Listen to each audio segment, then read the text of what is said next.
تی ہیں اور آشیرواد لیتی ہیں. تو رام چندر جی نے اپنی پتنی کو جھکنے نہیں دیا, دونوں کاندھے پکڑ کے ان کو اٹھا لیا اور فرمایا رام رامائی نمہ رام رامائے ستیم استی. ہے سیتا میں رام ہوں تیرا اور تیرے رام کا رام ہے اوپر والا.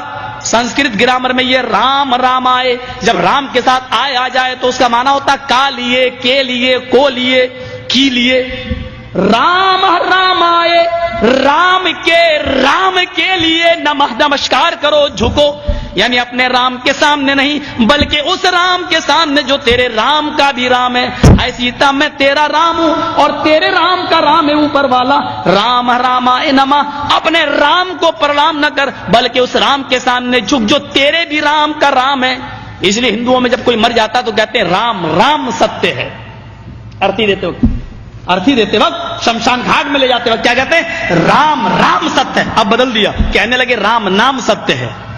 حالانکہ سنسکرت نہیں بدل سکتے. رام رامائے ستیم استی, رام کا رام سچا ہے, یعنی رام رام سچا ہے. مطلب یہ ہوا ہائے مرنے والے تو مر گیا, اب رام چندر جی تیری زندگی کے مالک نہیں, اب تو رام کا رام جانے کی تیرے ساتھ کیا معاملہ ہوگا, تو نے عمل کیسے کیے, تو نے کرتوت کیسے کیے. رام کا رام ہی سچا ہے. فَمَن يَعْمَلْ مِثْقَالَ ذَرَّةٍ خَيْرًا يَرَهُ وَمَن يَعْمَلْ مِثْقَالَ ذَرَّةٍ شَرًّا يَرَهُ.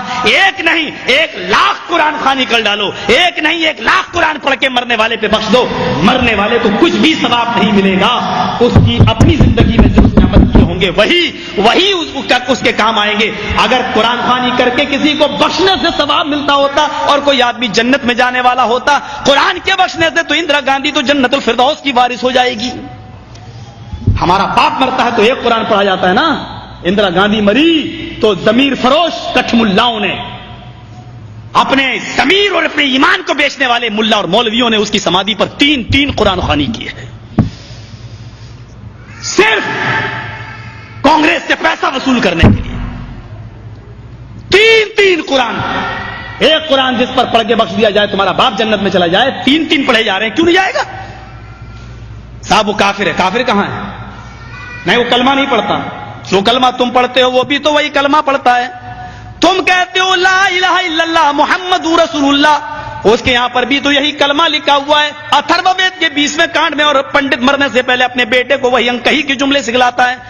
لا الہ ہرنے پاپن الا اللہ پرم پدم, تو جو چاہیں سورگ تو جپے نام محمدم. ہے میرے بیٹے, مرنے سے پہلے لا الہ الا اللہ پڑھ لینا, تیرے سارے پاپ مٹ جائیں گے. لا الہ ہرنے پا الا اللہ, لا الہ ہرنے پاپن الا اللہ پرم پدم. لا الہ الا اللہ پڑھ لینا, تیرے سارے پاپ ہر ہو جائیں گے, مٹ جائیں گے. یہی تو اللہ کے نبی نے کہا تھا ان الاسلام یہدم ما کان قبلہ, اسلام لے آؤ. اسلام کب لایا جاتا ہے؟ جب کلمہ پڑھا جاتا ہے. ما کان قبلہ, جتنے بھی گناہ تم نے کیے ہیں سارے کے سارے گناہ معاف ہو جائیں گے. جو کلمہ تم پڑھتے ہو وہی تو وہ بھی پڑھتے ہیں. فرق اتنا ہے. دلیل کیا ہے؟ تم کھڑی مورتی کی پوجا کر رہے ہو, وہ پڑی مورتی. ایک پڑی مورتی کی, ایک کھڑی مورتی کی. یہ شنکر بھگوان کی مورتی ہے, یہ بڑے پیر صاحب کا یا نظام الدین اولیاء کا مزار ہے, یہ احمد رضا خان کا مزار ہے. یہ کھڑی مورتی ہے, یہ پڑی ہے. جو کام اس پہ ہو رہا ہے وہی کام تو اس پہ بھی ہو رہا ہے, ورنہ مجھے بتا دو. ہندو چنری چڑھائے مورتی پہ تو کافر, تم چادر چڑھاؤ تو پکے مسلمان, وہ ہار ڈالے تو کافر, تم پھول برساؤ تو پکے مسلمان. یہ کوئی چیز کھانے کی مورتی پہ چڑھائے تو کہے پرساد, پرساد کھانا حرام. یہاں پر کوئی چیز چڑھائی جائے اس کو کہو تبرک ہے, اور یہ کھانا بڑا مبارک. ہندو مورتی دھو کر اس کا پانی پیے اور کہے کہ یہ گنگا جل سے زیادہ پاک پوتر ہے, اس سے بیماریاں صحیح ہو جاتی ہیں. مسلمان عرس کے موقع پر قبر دھو کر پانی اس کے بوتلوں میں بھرے اور کہے کہ اس کے آگے تو زمزم بھی فیل ہے, تو یہ پکا مسلمان. جو کام اس پہ ہو رہا ہے وہی کام تو اس پہ ہو رہا ہے. اور آج میں فتویٰ دینے کا عادی نہیں ہوں، لیکن آج جذبات میں ہوں، میں یہ فتویٰ دے کے چلا جاتا ہوں. میرے پیارے ساتھیوں، اللہ کی قسم، اگر بھارت کے اور پاکستان کے، ہندوستان اور پاکستان کے، ہندوستان کا یہ 20 کروڑ مسلمان اور پاکستان کا وہ 15 کروڑ 10 کروڑ مسلمان اگر یہ چادر چڑھانے کے بعد، چنری چڑھانے کے بعد، پر تبرک کھانے کے بعد اگر یہ جنت کے اندر چلا گیا تو کعبے کے رب کی قسم کھا کے کہتا ہوں کہ بھارت کا 60 کروڑ ہندو بھی ایک ایک کر کے جنت میں چلا جائے گا. اور اگر بھارت کا ہندو جنتی نہیں ہے تو اتنا یاد رکھنا کہ پھر تم اپنے مسلمان ہونے کا سرٹیفکیٹ پیش کرو. تم وہ جہنم میں کیوں جائے گا؟ اگر وہ ان کاموں کی وجہ سے جہنم میں جا رہا ہے تو تم یہ کام کیوں کر رہے ہو؟ تمہارے اندر یہ کام کیوں پائے جا رہے ہیں؟ تم بھی تو وہی کام کر رہے ہو. ارے اس نے تو پھر بھی مورتی لگا رکھی ہے، تم نے تو پتہ نہیں کس کو گاڑ دیا اور نام ہی اس کے بدل دیے. اللہ جانے اس میں حقیقت میں وہ ہے بھی یا نہیں ہے. مسجد میں ہوں، اللہ کے گھر میں، اللہ کے گھر سے بڑی کوئی جگہ نہیں ہوتی ہے. میں نے بنارس میں اپنی آنکھوں سے دیکھا، اپنی آنکھوں سے ننگا بیٹھا رہتا تھا. جینیوں میں جیسے ننگے بابا ہوتے ہیں نا، انڈیا والوں کو اچھی طرح معلوم ہوگا، وہ گھومتے ہیں آگے اور پیچھے پیچھے عورتیں چلتی ہیں، ان کے دودھ سے نہلایا جاتا ہے. جو گربوتی عورتیں ہوتی ہیں وہ دودھ جب بہتے ہوئے اس بابا کی شرمگاہ کے پاس سے آتا ہے تو اس کو بھر لیتی ہیں. گربوتی عورتوں کو پلایا جاتا ہے تاکہ بچہ نیک پیدا ہو. میں نے نوائے اسلام میں ایک موضوع لکھا تھا کہ اس سے بچہ نیک پیدا ہوگا. یہ بے شرم، یہ تو خود ہی پتا چلے گا. کیس چل گیا تھا میرے اوپر. غور کریں آپ، ننگا بیٹھا رہتا تھا، ایک ٹائم کی نماز نہیں پڑھتا تھا، اس کو وضو بنانا نہیں آتا تھا.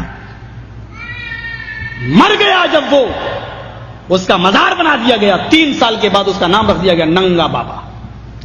نام بھی ہے ننگا بابا. ان کو نام بھی ایسے ہی ملیں گے، اللہ کی قسم ان کو صحیح نام بھی نہیں مل سکتے. ننگا بابا. ذرا بتاؤ کہ ننگا رہنا کون سی شریعت میں ہے؟ کون سا مذہب ننگا رہنے کی تعلیم دیتا ہے؟ کون سی تہذیب ننگا رہنے کی؟ اور یہ نام تک رکھا گیا ننگا بابا. بابا پر رکھا ہوا ننگا بابا باقاعدہ. جیسے بریلی کے اندر تھا کتا بابا، اب تو بدل دیا لوگوں نے، کہتے کتب بابا. کتب کر دیا. لیکن رکشے والے سے کہو کتب شاہ کے مزار پہ جانا تو جانتا ہی نہیں جب تک یہ نہ کہو کتا بابا. ایک کا نام ہے پتنگ بابا. کسی شریف انسان کا کام ہے پتنگ اڑانے کا؟ نام رکھا گیا پتنگ بابا. بنگلور سائڈ میں چلے جاؤ، مجھے میرے دوستوں نے دکھلایا جنگلی بابا. کون نام ہے؟ نام تو پہلے اچھے رکھ لو یار، نام تو کم سے کم صحیح رکھو. یہ تو جو یہاں ہو رہا ہے وہ کام یہاں ہو رہا ہے. یہ میں نے ہندو دھرم سے ایک توحید بتائی. رام چندر جی نے کہا کہ اس کے سامنے جھکو جو تمہارے رام کا بھی رام ہے. ذرا اولڈ ٹیسٹامنٹ سے ایک توحید سنیے. اولڈ